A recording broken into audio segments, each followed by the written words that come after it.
Bah non, pourquoi? Parce que les vrais, ça vaut je sais pas combien. Et elles sont sur les circuits, dans les musées, les vrais.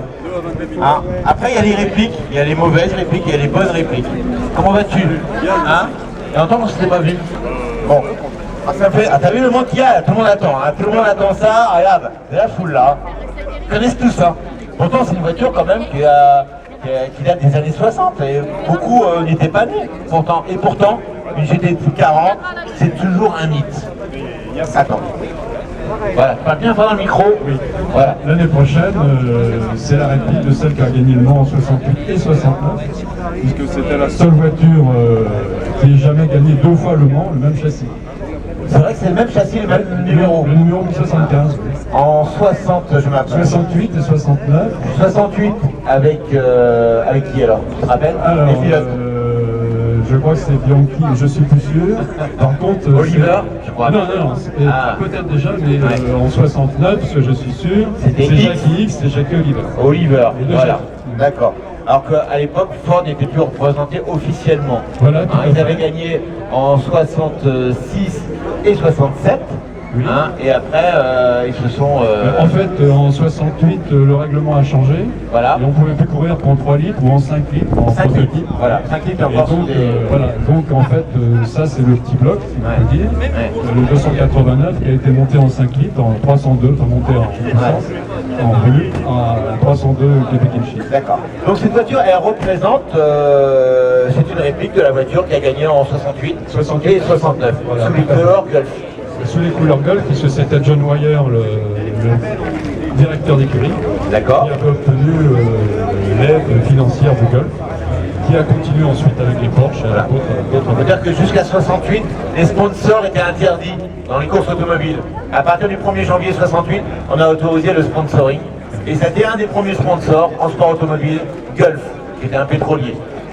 Pétrolier américain. Pétrolier américain. Donc c'est pour ça que c'est une couleur un peu mythique. Aujourd'hui on la voit un peu partout d'ailleurs. Sur les véhicules qui n'ont jamais eu Gulf, on la voit un peu partout. Même les voitures qui courent encore au Mans aujourd'hui, il y a encore des livrets Gulf sur les Aston Martin notamment qui couraient au Mans. Et pour la petite histoire, c'est amusant parce qu'en fait à l'origine ce ne sont pas les couleurs de Gulf.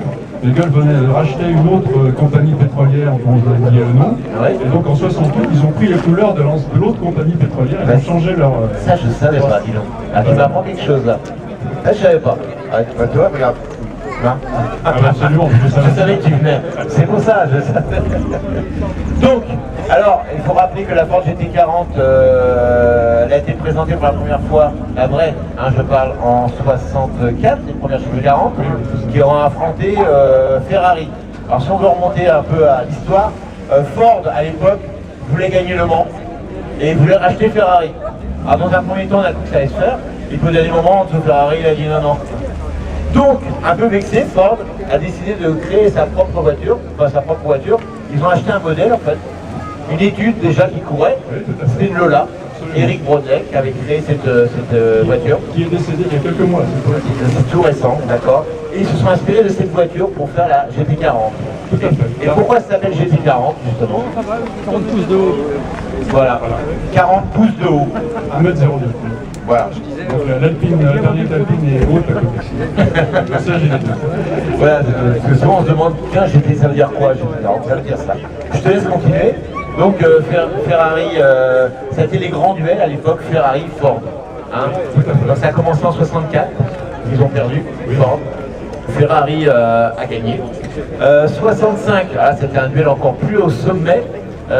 On va dire que Ford a perdu, mais Ferrari aussi presque. Parce que c'est une voiture privée, une Ferrari privée qui a gagné, parce que elle avait tout cassé. La performance était tellement au maximum que les voitures ont cassé, quoi. Et donc c'est encore une Ferrari, la dernière année où le Ferrari a gagné au scratch, 65, avec le Henry, sur une 250 Ferrari LM privée. Et à partir de 66, première victoire Ford avec la GT40, et en 67 avec la MK2 également. Victoire officielle Ford. Voilà. Et on arrive à 68, comme tu disais, 69, avec des voitures privées, mais quand même, c'est bien... des faux privés. Ouais, des faux privés, il y avait Ford qui était derrière. Ils ont encore à nouveau gagné contre cette fois-ci Porsche. Des fois, ça ne va pas grand-chose, mais ils ont réussi à gagner. Voilà, pour l'historique compétition. Absolument, c'est ça. Alors, maintenant on va parler de ta voiture. Alors, explique-nous, c'est GT40 bien sûr, c'est une réplique. Alors c'est quoi comme réplique? Parce qu'à travers le monde, il y en a un tas. Alors, il y a des dizaines de fabrications. On va dire qu'il y en a 3 qui sont exceptionnelles, dont celle-ci, qui est une cave, la Cape Advanced Vehicle, donc c'est fabriqué au Cap en Afrique du Sud. En Afrique du Sud. Alors pourquoi en Afrique du Sud? Parce que les GT40 ont énormément couru sur le circuit de Kialami, Célèbre circuit, qui existe toujours. ouais, Et il y a toute une culture de l'automobile. On fait des cobras aussi là-bas. Oui, mais pas le Cap. Hein. Et donc, c'est une très belle réplique. Alors, il se trouve qu'en fait, je l'ai acheté aux États-Unis, c'est un peu compliqué. On est à son 3e continent. C'est vrai? Oui, de l'Afrique, elle est partie aux steppes pour revenir en Europe. Voilà, en Bretagne. En Bretagne, voilà, sous les cieux un peu pluvieux. Alors donc, question construction, c'est un châssis en inox, donc c'est vraiment ce qu'on fait de mieux. Il y a pas Comme à l'époque, en fait, hein, le châssis était en inox, c'est vrai. C'est assez proche de la réalité. Hein. Ouais. C'est pas une évocation, c'est une... On va presque dire que c'est une reconstruction. Presque. C'est une réplique, évidemment, et je m'en cache pas, mais c'est une reconstruction. D'accord. Le moteur, c'est un Ford Racing 5 litres, donc 402, qui est Pinches, la boîte ZF de 5 vitesses, Conforme à l'origine. Voilà, et puis beaucoup de choses sont vraiment conformes à l'époque. Les jantes. Les jantes, oui. Les répliques d'époque. Ça existe toujours. Hein, elles existent toujours, c'est des vraies jantes. Tu peux en acheter. D'accord, ça je ne savais pas. Sans problème. D'accord. Et les sièges à trous. Les sièges à trous. Les aérations. Les aérations, bah ouais, si tu veux. Ça fait beaucoup pour la légende de la chaussée 40. Ce qui est différent, bien sûr, c'est la conduite à gauche. Ah oui, parce Encore qu'il y a eu des versions routières avec conduite à gauche. C'est vrai? Ah bon, je pensais que toutes les chaussées 40 étaient conduite à droite. Non, il y a eu quelques-unes en conduite à gauche. D'accord. Mais, assez exceptionnel. Et puis, là, il y a la clim parce que ça aide quand même à la sécurité. Il y a quelques petites améliorations quand même par rapport à une voiture de course, pour qu'elle soit quand même utilisable sur la route. Et donc, parce qu'il faut penser que d'abord, il n'y a pas beaucoup d'aération, et en plus, on ramasse l'air chaud des ventilateurs sur le pare-brise. Donc ça chauffe. La clim, ça aide quand même. La clim, ça aide. Voilà, ça mange pas trop de puissance. On va détailler avec toi cette voiture. On va commencer par l'intérieur. Donc comme je le rappelais, 40 pouces, hein, faut pas être grand. Hein, vous, ça irait, vous pouvez rentrer. S'il y a un grand là, il y aura du mal. Alors les grands, comment on faisait? Il y avait des grands pilotes à l'époque, comme qui d'ailleurs? Dan Gurney, en Dan Gurney, il faisait combien avec les grands? Donc on faisait quoi pour qu'ils puissent courir? Eh bien on faisait quoi? On va faire participer le public. On faisait quoi pour que les grands pilotes puissent courir? Ah bah voilà, et c'est le petit qui dit ça. Donc on faisait une bosse, hein, on découpait un trou, on mettait un truc rifté, hein, une bosse, et comme ça les grands pilotes pouvaient conduire. Alors je vais me permettre de m'installer à bord, ce sera la deuxième fois. Oui. Voilà, il faut être assez souple. Hein. Il faut s'asseoir sur le voilà, ici, le coffre, ouais. Ici, voilà. Et voilà. Pas mal, pas mal. Pas mal. On peut mieux faire. Hein. Alors pourquoi il faut être souple? Parce que vous regardez la largeur ici, des bas de caisse qui contiennent, je crois, les réservoirs d'ailleurs. Les réservoirs sont là, les réservoirs sont ici, c'est pour ça que c'est assez large. Une fois qu'on est à l'intérieur, le volant, regardez, il est presque central. C'est presque une monoplace. Hein, parce que l'axe ici, regardez, il n'y a pas beaucoup de différence. On a presque une conduite centrale. Alors quand on est à l'intérieur, il ne faut pas être claustrophobe. Hein, on est assez enfermé. Quand on est dans la ligne droite des inaudières à l'époque, je pense que ça devait quand même vibrer pas mal. C'est du polyester. Et donc, fallait bien tenir le volant, je pense. Moi, j'adore la GT40. Je vais pas te le cacher. Je crois que c'est ma voiture. Si j'avais qu'une voiture à acheter, ce serait celle-là. Donc, monter dans une GT40, c'est vrai que pour moi, c'est un vrai bonheur. On s'y sent bien. Tout de suite, on est bien dans cette voiture. Et on demande qu'une chose, c'est qu'apprendre la piste et à rouler. Hein, c'est fait pour ça, ces voitures. Sur la route, c'est différent. Ça roule très bien parce que d'abord c'est un V8, donc les V8 c'est très souple. Il est juste derrière là. Oui, il est juste derrière le dos. On l'oublie pas, oui, on le voit dans le rétroviseur. Ouais, on le voit très bien même. On voit que lui d'ailleurs dans le rétroviseur. Et Et donc le V8 est souple, la course de l'accélérateur est très longue, ce qui est très pratique, ça évite de cirer au démarrage. D'accord. Et en fait, on voit bien, la visibilité est bonne. La visibilité à l'avant, c'est large, à l'avant, à l'avant. À l'arrière, Non, on parle d'autre chose. Voilà, alors, on évite, les rétroviseurs sont quand même là. Hein. Ouais. Bon, après, il y a mieux hein, comme visibilité, Oui, c'est sûr. Et Mais au niveau de l'avant, c'est pas trop mal. Tout à fait. Et en fait, c'est un moteur très très souple, donc la cinquième est donnée pour à partir de 50 km/h jusqu'à 340. On peut reprendre à 50 km/h avec la cinquième. Le moteur est très souple. Ah oui, très très souple. Ouais. D'accord. Bon, il ne faut pas le faire trop longtemps parce que le carbu finirait par en avoir assez, mais ça va, c'est quand même pratique. Allez, parlons de choses qui fâchent, non qui fâchent, qui font plaisir. Alors ces voitures-là, elles étaient données pour combien? Alors, suivant le rapport hein, qu'on pouvait régler, dans la ligne droite des Unodières, à l'époque, ça pouvait atteindre combien? Tu sais Oui, entre 330 et 360. Voilà, 330, 360 km/h dans la ligne droite des Unodières. Alors pour les plus jeunes, hein, vous connaissez la ligne droite des Unodières au Mans? Est-ce que ça vous dit quelque chose? Non, vous ne connaissez pas? Il n'y a pas de fanat, hein. Le Mans, est-ce que ça vous parle, le Mans, quand même? Ceux qui ne connaissent pas, hein, regardez le film Le Mans avec Steve McQueen, ça vous donnera une idée de ce qu'était Le Mans à l'époque. Aujourd'hui, à la ligne droite des Unodières, il y a 2 chicanes. Donc, mais avant, il n'y avait pas de chicane. Donc, on était à fond pendant combien de temps? On était à fond pendant plusieurs kilomètres. Oui, j'ai plus la distance exacte, mais plusieurs kilomètres. 6 km. 6, ouais. Qui c'est qui a dit? 6. Voilà, j'ai entendu. 6 km. 6 km, c'est bien. Avec un coude au milieu. Ouais, un léger coup, voilà. 6 km, on était à fond pendant 6 km. Vous imaginez surtout qu'à l'époque, il n'y avait plus de voitures, il fallait les doubler, il fallait faire ça. C'était quand même du vrai pilotage, Oui, une vraie concentration de pilotage. Bah, les plus rapides avaient l'impression que celle qui doublait était arrêtée. Exactement. On voyait un point, puis d'un seul coup, le point faisait ça, flouf, et ça passait. Flouf. Et c'est vrai, si on l'a pas vécu, on ne peut pas le comprendre. Hein, voilà. Donc les GT40, à cette époque-là, c'était ça. Des voitures hyper rapides, malgré qu'elles n'avaient pas une longue queue comme les Porsche, hein, qui étaient encore plus rapides. Et c'était pour vous faire retranscrire l'ambiance de l'époque. Donc celle-là, elle va combien celle-là? Pareil? Tu n'as pas essayé encore? J'ai pas essayé. Ça me certaine différence. Pourquoi on achète une réplique de GT40 aujourd'hui, dans les années 2017? D'abord parce que Il y a un tour, j'ai eu l'opportunité inattendue d'avoir les moyens d'acheter. Ça aussi, ça aide. Oui, c'était pas prévu. Ouais. Et d'autre part, c'est un mythe absolu, c'est-à-dire que pour des gens de ma génération et même d'après, il n'y a pratiquement pas plus beau. Quoi. Voilà. Au point de vue ligne, Tu peux dire ton âge, hein, moi je... Oui, non, j'ai 67 ans. Ouais. 67 ans, t'es jeune, t'es vieux à côté de moi.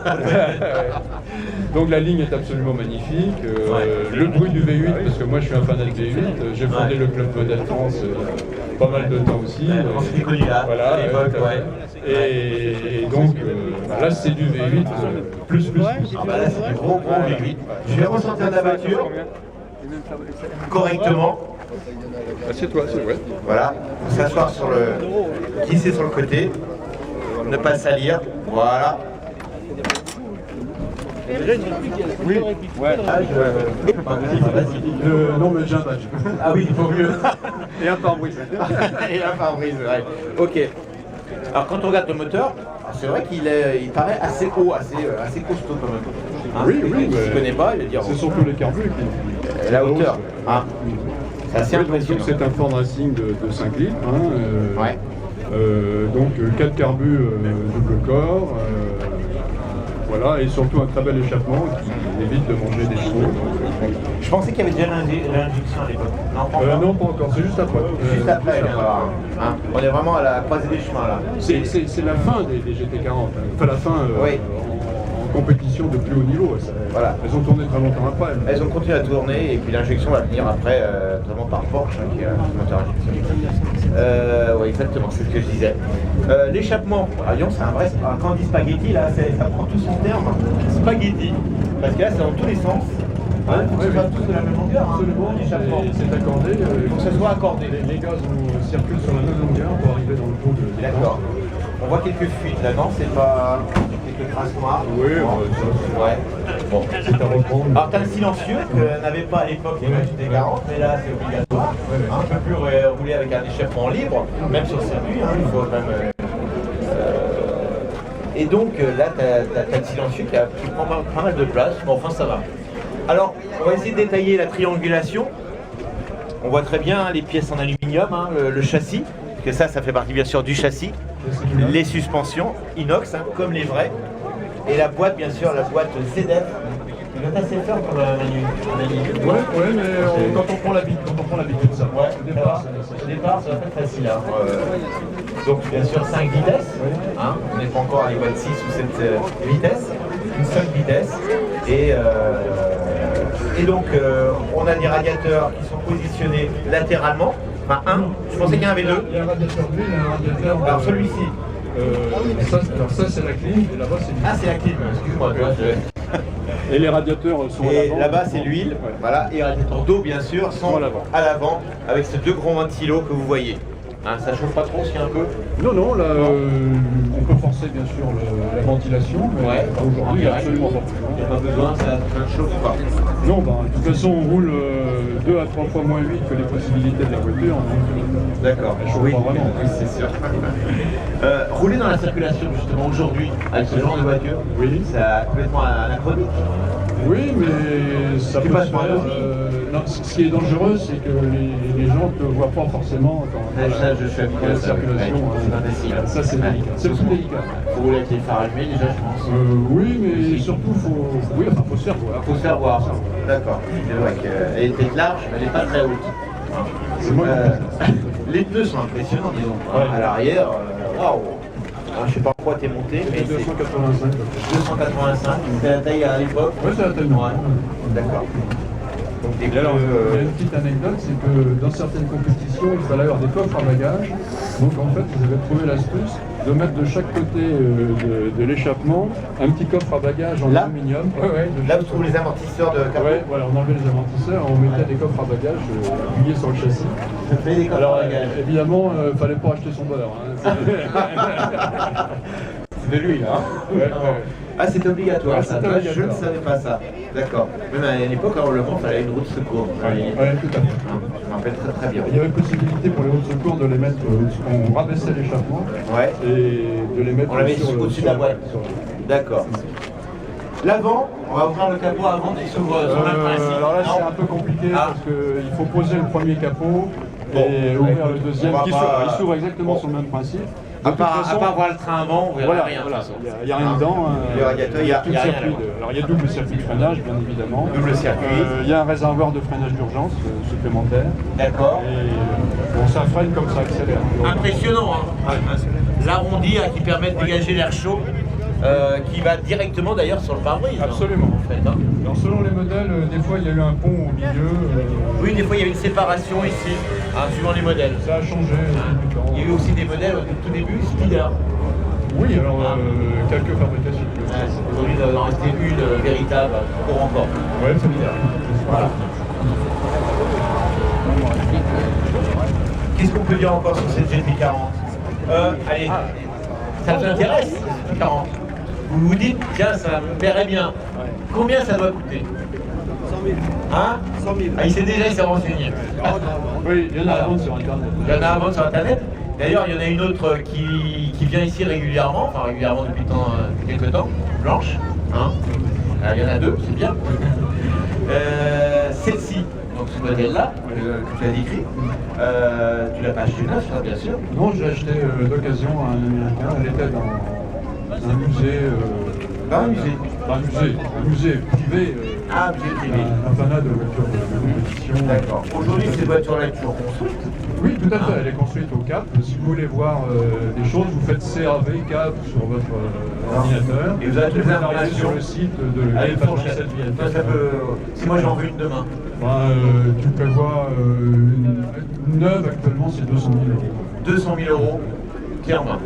Ah oui, livret. Clé en main. Ouais, d'accord. Avec un délai bien sûr de construction. Oui, ça dépend, je ne peux pas te dire. Ouais, d'accord. Donc voilà.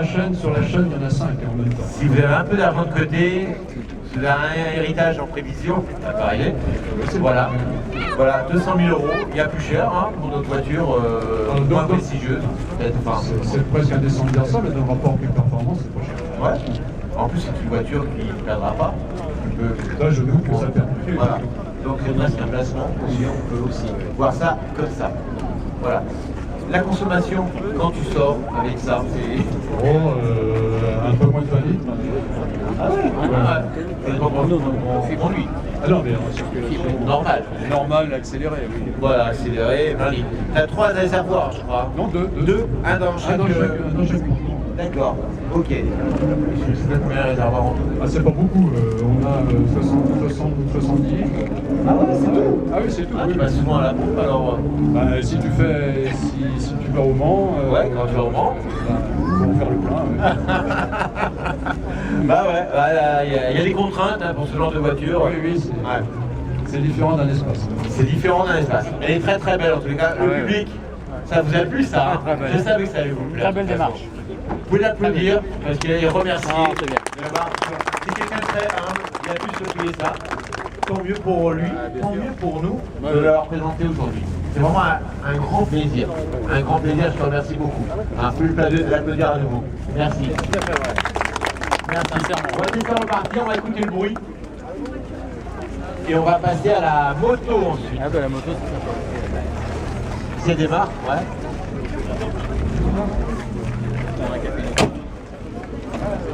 On a vu une Alpha, mais je crois qu'il a oublié, hein, Alpha. Elle est là? Ah si, je ne le voyais pas. D'accord. Je rappelle quand Jacques X, quand il a gagné... 66 et 67 aussi. Tiens, 66 et 67 également. 4 victoires. Mais c'est ce modèle-là, en livré gueule, c'était le 68. Regardez, attention devant, les enfants. Et le bruit. Voilà. Une voiture mythique.